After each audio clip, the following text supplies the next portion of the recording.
Chair भाई देसाई जी, हितेश गोस्वामी जी, हमारे वीरेंद्र शुक्ला जी जो हमारे पूर्व चेयरमैन रह चुके हैं, हमारे राष्ट्रीय अध्यक्ष का पदभार उन्होंने काफी सही से संभाला। बहुत सारे लोग हैं, हमारे सभी साथी हैं। 90% लोगों को तो मैं बाई नेम जानता ही हूँ, लेकिन बताया कि समय का बहुत अभाव है, तो ज़्यादा समय न लेते हुए भाई मोहन मुरलीवाला जी और जितने भी मेरे साथी जो अब तक के मैं 11 वर्ष हो गए मुझे मंच से जुड़े हुए, इस 11 वर्ष के सफर में जो लोग मेरे साथ रहे और उसके बाद जो लोग जुड़े, उससे पहले जो लोग 2004 से कार्य कर रहे हैं और जिनका मार्गदर्शन हम सभी को मिलता रहा, उन सभी को नमन करते हुए देवियों एवं सज्जनों, मैं अपनी 2 शब्द रखने के लिए मुझे बोला गया है, तो मैं बताऊं कि मेरा सफर ये था। 2014 में जब मंच को विस्तार के लिए चुना गया कि पूरे भारत में प्रधानमंत्री के रूप में मोदी जी को नरेंद्र मोदी विचार मंच देखना चाहता है, तो गुजरात से निकल करके मंच बाहर गया और पूरे भारत में जब फैलना शुरू हुआ तभी मेरे तक ये मंच पहुंचा या मैं इस मंच तक पहुंचा। रवि भाई का प्रवास हुआ, हमारे जिले की देहरादून में छोटी सी कमेटी बनी, उस कमेटी में मुझे एक छोटा सा दायित्व दिया गया कि कहा कि महानगर के व्यवस्था प्रमुख का दायित्व जो है उमेश जी के पास रहेगा। मैंने कहा बहुत बढ़िया है, मैं व्यवस्था देखूंगा।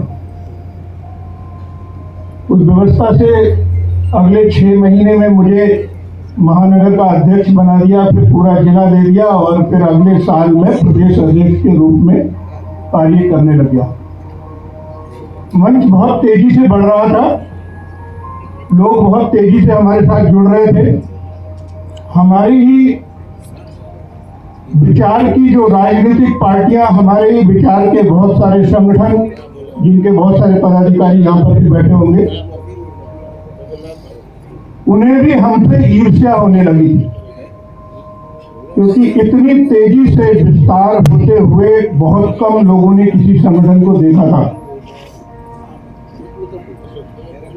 मैं आपको बताऊं, क्योंकि मैं कन्वीनर था लघु उद्योग भारती का, मैं नगर संघ चालक देहरादून रहा, लघु उद्योग भारती उत्तराखंड का कन्वीनर रहा, तो राष्ट्रीय अधिवेशन हुआ और राष्ट्रीय अधिवेशन दिल्ली में हुआ, जो आज के सर कारवाजी हैं माननीय दत्तात्रेय होसपहले जी, वो उनमें वक्ता के रूप में आए थे। तो मुझे 5 मिनट कुछ कार्यकर्ताओं को उनके साथ बैठने का अवसर प्राप्त हुआ। माननीय ओम प्रकाश मित्तल जी जो उस समय राष्ट्रीय अध्यक्ष थे लघु उद्योग भारती के, तो उन्होंने इस चीज को कोड किया।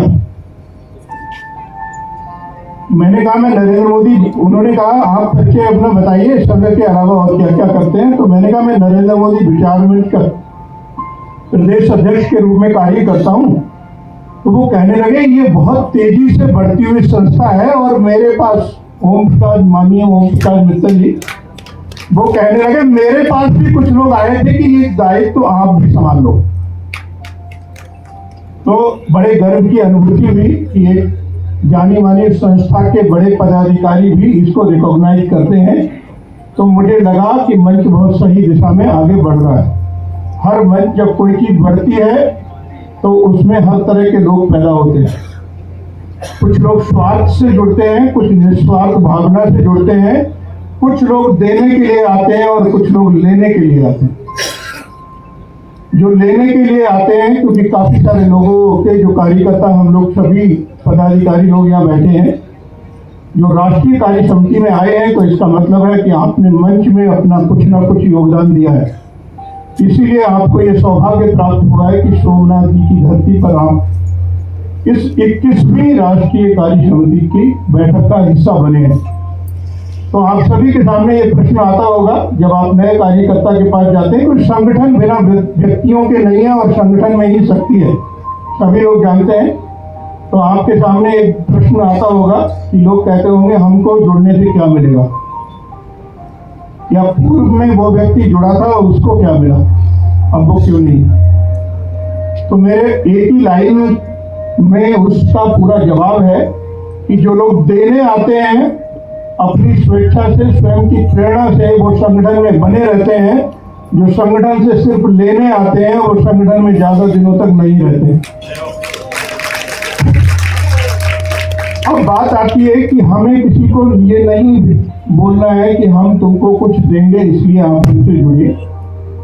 भारत ने, जिसे हम अपनी माता बोलते हैं, तो भारत माता ने हमको बहुत कुछ दिया है, इसलिए हम भारत माता के लिए सेवा करने के लिए यहाँ आए हैं। संगठन हमें बहुत कुछ देता है, उसको प्राप्त करने के बाद ही हम यहाँ पहुंचे हैं।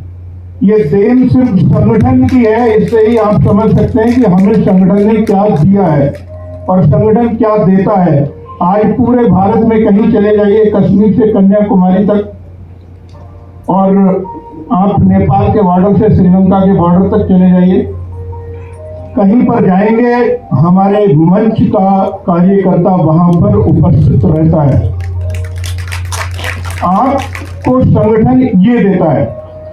आज आप अकेले नहीं है, नहीं तो पड़ोसी, आप किसी भी मेट्रो सिटी में जाइए और एक बड़ी सोसाइटी में अगर आप रहते हैं, आप कितने भी धनाढ़ हैं, कितनी भी फैक्ट्रियों के मालिक हैं, कितना भी बड़ा वैभव आपका है, लेकिन आपका पड़ोसी आपके सुख दुख में काम नहीं आता है। काम आना तो बहुत बड़ी की बात है, वो शायद कहीं एक माला नीचे उतरेंगे तो वो पहचानता भी नहीं होगा कि 24वें माले पे कौन रहता है। लेकिन नरेंद्र मोदी विचार मंच का कार्यकर्ता जब कहीं पर उसको नॉर्थ ईस्ट में भी अगर काम पड़ता है और असम में भी जाकर कहीं किसी को फोन करता है, तो असम के कार्यकर्ता कहते हैं अच्छा ठीक है, नरेंद्र मोदी विचार मंच से आप जुड़े हैं तो आपका नाम ही पुख्ता हो जाए, कहता आइए आइए आइए मैं यहाँ पर मिलूंगा आपको।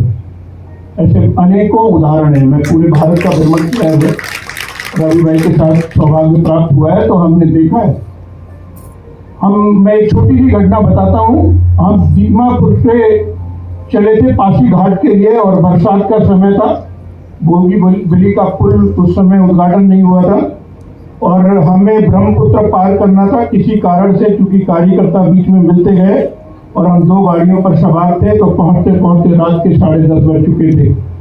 ब्रह्मपुत्र किसी भी और साधन से पार नहीं की जा सकती थी, कई सारे कार्यकर्ता थे, तो वो सिर्फ नौका के द्वारा ही पार की जा सकती थी। जगदीश मुखी जी उस समय आसाम के राज्यपाल हुआ करते थे, तो माननीय जगदीश मुखी जी के यहाँ एक अधिकारी थे, अभिषेक जी, मुझे याद है IAS अधिकारी। तुरंत उनको संपर्क किया गया, तो उन्होंने वहाँ के SP को संपर्क किया और हमारे पास एक पुलिस की जीप भरकर के थाना अध्यक्ष से लेकर सारे लोग पहुँच गए और उन्होंने उन मल्लाहों को, जो नौका चलाते थे, उनको बुलाया और उठा करके लेकर के आए और एक नौका तैयार की और हमको पार कराया। हम रात्रि के 2 बजे पासी घाट पहुंचे, तो पासी घाट के सर्किट हाउस में लगभग 200 लोग बिना भोजन किए हुए रवि भाई का इंतजार कर रहे थे। सर्दी का समय, बारिश हो रही थी, उनके साथ हमने भोजन किया। तो आप समझिए ये ताकत है एक संगठन की। आज हमारा कोई भी कार्य किसी भी पूरे भारत में नहीं रुकता है, चाहे वो कितना भी बड़ा राजनीतिक हो सकता है, उसके काम रुक जाए, लेकिन नरेंद्र मोदी विचार मंच का अगर कार्यकर्ता अपने सच्चे मन से जुड़ा हुआ है तो उसका कार्य हो या ना हो अलग बात है, लेकिन उसको सहयोग पूरे भारत में जरूर मिलेगा। वो कहीं पर भी अपने आप को अकेला नहीं पाएगा। आज हम यहाँ आए हैं, बहुत सारे लोग पहली बार सोमनाथ जी की धरती पर आए होंगे। जैसा कि बहन रेखा जी ने बताया कि यहाँ पर कोई भी व्यक्ति अपने आप नहीं आता। ऐसे व्यास जी ने भी बताया कि यहाँ पर बुलावे के बिना आप नहीं आ सकते। ऐसा हमारे साथ अभी 2 दिन में भी हुआ है। बहुत सारे लोग गुजरात तक आए लेकिन यहाँ तक नहीं पहुँच पाए, किसी कारण से उनको समस्याएं आई और उन्हें वापस लौटना पड़ा रास्ते से। तो यहाँ पर जो पहली बार आए हैं, शायद मुझे उम्मीद है उनको भी ऐसा नहीं लग रहा होगा कि प्रथम बार वो किसी तरह से या गुजरात या सोमनाथ की धरती पर आए हैं। क्या मैं सही कर रहा हूँ या गलत? सबको अपना एक परिवार लग रहा होगा, और मुझे तो ऐसा लगता है कि मुझे अपने परिवार को मैं भूल जाता हूँ। पिछले महीने हम सूरत गए थे, मैं और रवि भाई, और सुबह सुबह रेखा बहन अपने घर से बिना कुछ बताए हुए और भोजन लेकर के आ गई। मुझे लगा कि ये मेरी बड़ी बहन और माता की तरह आ गई, जैसे कि माता जी सुबह सुबह उठा करके कहती है बेटा कुछ खा ले पहले। तो वो प्यार मुझे लगा और मैंने अपने घर पे शेयर किया जाकर के। तो मेरी धर्म पत्नी जी कहने लगी वो बहन जी को एक बार यहाँ पर जरूर बुलाना। तो आप समझिए ये प्यार, ये सम्मान हमको अपने घर से दूर, हजारों किलोमीटर दूर अगर मिलता है तो संगठन ये हमको देता है। जो लोग कहते हैं हमें क्या देगा, तो उन्हें बताइए ये सब कुछ देता है संगठन। आपको धन दौलत नहीं देगा, लेकिन आपका काम नहीं रुकेगा। मैं व्यक्तिगत अनुभव के थोड़ा सा शेयर इसलिए कर रहा हूँ क्योंकि ताकि उन लोगों को कॉन्फिडेंस आए, उन लोगों का मनोबल हो, वो स्वयं से प्रेरित हो। मैं उत्तराखंड में रहता हूँ और 91 में हमारी परिवार तो बरेली में रहता है। मेरे कोई जानने वाला और पहचानने वाला वो नहीं है, लेकिन आज 11 वर्षों से तो नरेंद्र मोदी विचार मंच से जुड़ा हूँ, अनेकों संगठनों से जुड़ा हूँ। आज तक हमारे और कई तरह के मैं व्यवसाय करता हूँ। हम देसी गाय के गोबर से पेंट भी बनाते हैं, और कितने सौभाग्य प्राप्त हुए हैं, क्या क्या दिया है संगठन से, वो 31 सेकंड में मैं आपको शेयर करता हूँ। सबसे पहले तो संगठन से ये मिला कि मेरा जितना भी व्यापार है वो बहुत बड़ा स्मूथ चलने लग गया। मेरे कंपनी की फाइल कहीं पर जाती है या पेपर जाता है तो कोई भी अधिकारी या कर्मचारी ये नहीं पूछता है कि इस फाइल को रोकना है या क्या करना है। वो कहता अच्छा ये चलो आगे बढ़ाओ, जल्दी बढ़ाओ।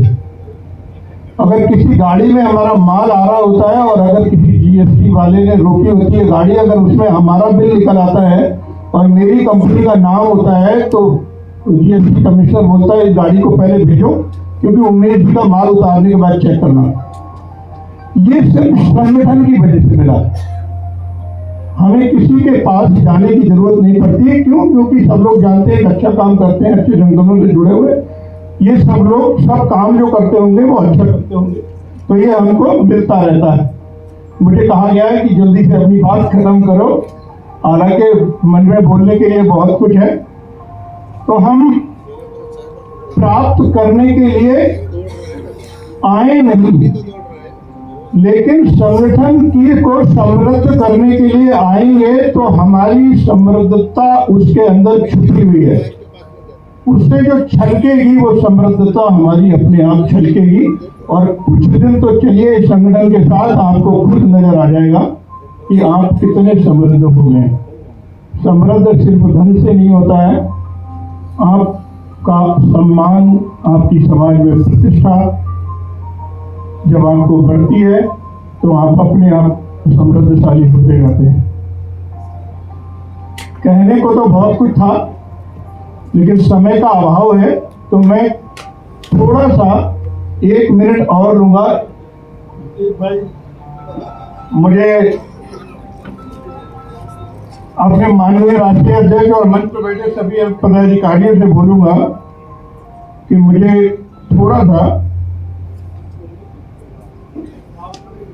अच्छा ठीक है, मैंने सोचा आज मुझे कोई चिट्ठी दे दी है तो कि मुझे तुरंत अपनी बात खत्म करनी है, लेकिन नहीं, मुझे 1 मिनट मिल गया है। तो मैं बताता हूँ, मैं राष्ट्रीय उद्योग व्यापार मंच का प्रतिनिधित्व करता हूँ, जो कि 27 अनुषंगिक संगठन जो नरेंद्र मोदी विचार मंच के बनाए गए थे, क्योंकि हमारा परिवार बहुत ज्यादा बढ़ रहा था। तो हर दिशा में काम करने वाले लोगों के लिए एक अलग अलग संगठन की स्थापना हुई। तो 27 संगठनों में से एक है राष्ट्रीय उद्योग व्यापार मंच।